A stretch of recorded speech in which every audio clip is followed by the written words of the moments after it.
Assalamualaikum warahmatullahi wabarakatuh. Saya Muhammad Fazli bin Rafi, Wakil Kumpulan Al-Farabi, akan membentangkan isu pembuangan sampah di merata-rata tempat.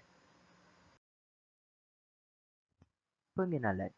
Islam sangat menitik beratkan aspek penjagaan dan pemuliharaan alam sekitar bagi mewujudkan suasana yang harmoni, selesa dan seimbang.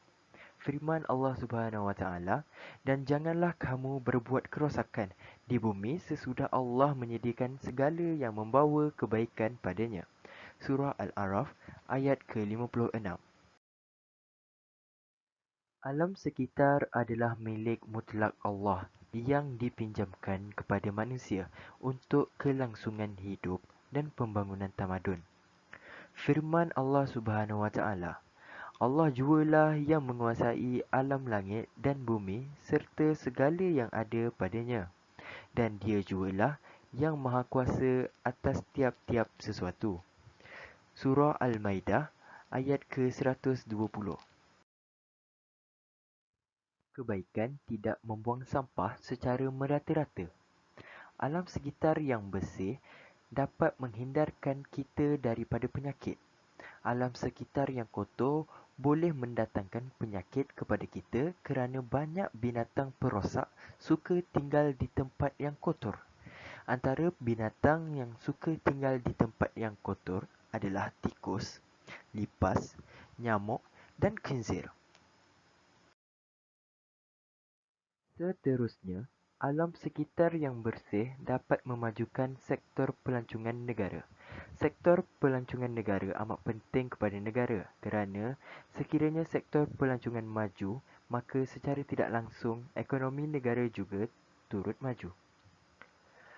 Alam sekitar yang cantik dan bersih dapat menarik minat pelancong untuk berkunjung ke negara kita.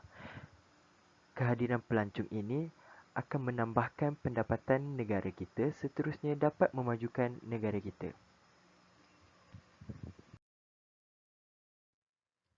Keburukan pembuangan sampah di merata-rata tempat. Pembuangan sampah di merata-rata tempat boleh menyebabkan bencana alam.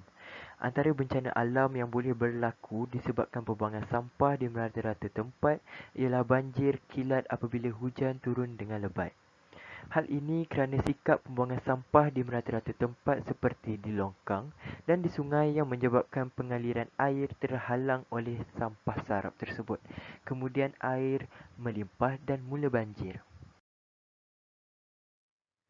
Seterusnya, pembuangan sampah di merata-rata tempat akan menambahkan perbelanjaan kerajaan dalam kerja pembersihan alam sekitar yang kotor.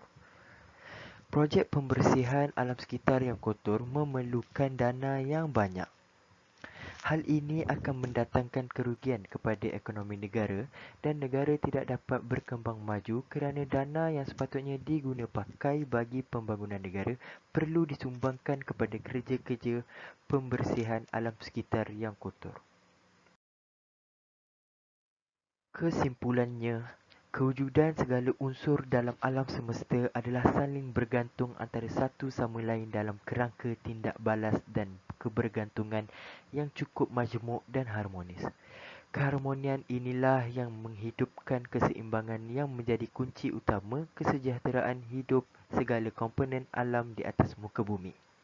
Oleh itu, tidak mungkin alam semesta menjadi tempat kediaman yang sihat, selamat dan sejahtera sekiranya keseimbangan yang telah diciptakan Allah diganggu dan dirosakkan.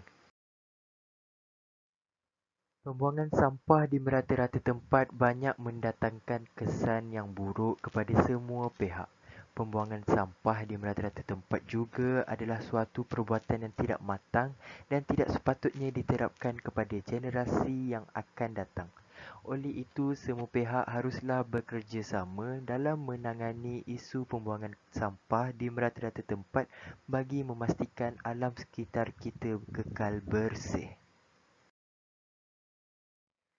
Sekian saja daripada saya, Muhammad Fazli bin Rafi, wakil daripada kumpulan Al-Farabi tentang isu pembuangan sampah di merata-rata tempat. Terima kasih.